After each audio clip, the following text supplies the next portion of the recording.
If you're watching this at 3 a.m., turn it off now, I'm serious. What I'm about to tell you shouldn't be shared, but I need someone to know before it's too late. My name is... well, that doesn't matter anymore. What matters is that exactly 47 days ago, my life became a nightmare that repeats every single night, and if you keep watching, it might start happening to you too. Because I discovered I'm not the only one, and the image on my TV, it's not just watching me, it's choosing. It all started when I moved into this apartment. Old building, Brooklyn, 3rd floor, rent too cheap to be true, but I was desperate. Fresh graduate, first job, you know the story. Who here has ever lived in a place that felt wrong? Drop a comment if you've ever felt that sensation that walls have memory. The first signs were subtle. Floors creaking at specific times, lights flickering always at 2:47 a.m., water dripping from perfectly closed faucets. I rationalized everything. But then came the first night. 3:14 a.m. I wake up to the sound of the TV turning on. Not the sound of someone pressing a button, the electronic sound, that mechanical click that old TVs make. I open my eyes. The living room is bathed in that ghostly blue light. My 42-inch TV, which I was certain I had turned off, was displaying static. But it wasn't ordinary static. In the center of the screen, there was an image. Blurred, but definitely an image. It looked like a face, or maybe a place. It was hard to tell. Pause the video for a second and look around your room. Are you sure you turned off all your electronic devices? Are you really sure? I got up from bed, grabbed the remote control and turned off the TV. Went back to sleep thinking it was some electrical problem. What an idiot I was, because it happened again the next night, same time, same image, and this time I paid closer attention. The image was of a house, an old house, Victorian style with dark windows, but there was something in the windows. Like someone was looking from inside.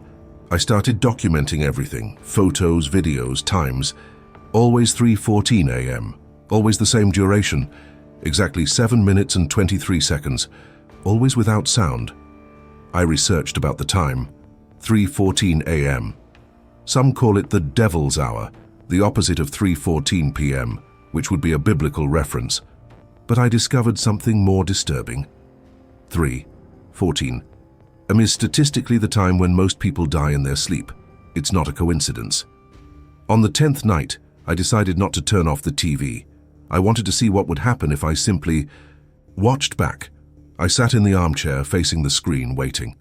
3:14 arrived punctually. The TV turned on. The image appeared.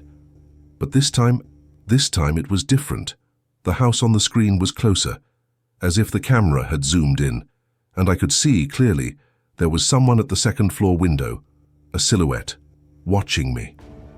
I started researching the building's history.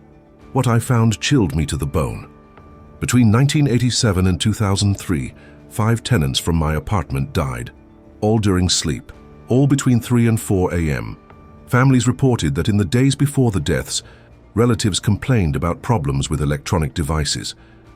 If you're watching this alone, maybe you should call someone. What I'm about to tell you changed everything. I went to the house that appeared on TV. Yes, it exists. It's exactly 3:14 kilometers from my building. When I got there, I almost had a heart attack. The house had been abandoned for decades, but in the second-floor window, there was an old TV turned on, and on that TV screen was my apartment, my living room, my armchair. We were 2 points connected in an impossible loop. The house was watching me through my TV, and I was watching the house through its TV. But the most terrifying part? There were more screens, dozens of them, each showing a different apartment, a different person, all watching their TVs at 3:14 a.m. Last night, exactly 46 days after the first manifestation, something changed. 3:14. Arrived as always. The TV turned on, but the image was no longer of the house. It was me, sleeping in my bed, filmed from an impossible angle, as if the camera was floating on the ceiling. But I was awake in the living room watching TV. How could I be sleeping on the screen? That's when I realized the truth. The image wasn't showing the present, it was showing the future, my future. Because while I watched that image of me sleeping, a shadow approached my bed on the screen, a shadow that cast no reflection, that made no sound. And when I looked back to my bedroom, and it was there, the same shadow, waiting. I'm recording this on my phone while hiding in the bathroom. It's 3:10 a.m. In 4 minutes, the TV will turn on again. If you made it this far, you need to know this isn't just a story, it's a warning. Look at the time now. If it's close to 3:14 a.m., turn off all your electronic devices. Now. Because I discovered something about the shadow. It doesn't just come for those who live in haunted apartments. It comes for those who know, for those who heard the story, for those who watched until the end. And if you're watching this at 3:14 a.m., it's already too late. It's here, the TV just turned on, but this time the image on the screen is me, recording this video, and you're watching. Look behind you. If this video reaches you, it means I managed to send it before anything happened. Leave in the comments if anything strange happened to you after watching, and please don't watch this alone at 3:14 a.m.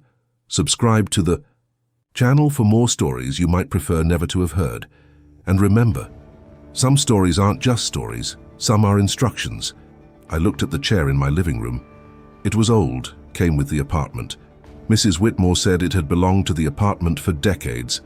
The same chair, always the same chair. On the screen, Eleanor began to turn slowly. For the first time in weeks, she was moving visibly. Her eyes met mine through the TV. Her mouth opened in silent desperation. Behind her, in the image, I could see other figures, shadows of all the people who died in the apartment, all trapped, all trying to warn me. The clock showed 3:20. Only 1 minute remained before the TV turned off. Eleanor pointed desperately at something behind me. I turned and saw. The chair was moving by itself, positioning itself perfectly in front of the TV. An invisible force was pulling me toward it. I fight against the force drawing me to the chair. Eleanor screams silently on the screen, her hands beating against the glass as if trying to break the barrier between our worlds. Suddenly, I understand what I need to do. I grab the hammer I brought from the basement and run toward the chair. With all my strength, I destroy it completely.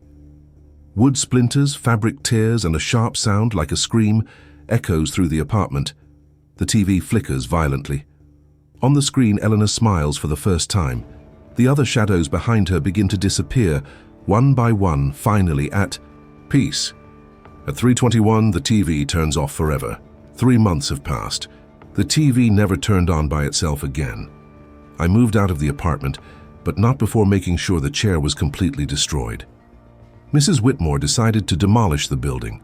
Sometimes I still wake up at 3:14 a.m. But now it's different. I feel a friendly presence, as if Eleanor is thanking me. The cycle has been broken, but there's something that still haunts me. On the last night in the apartment, I found an old note from Eleanor among her things.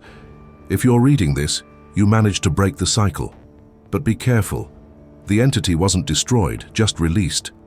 Now it's looking for a new home, a new portal, a new chair.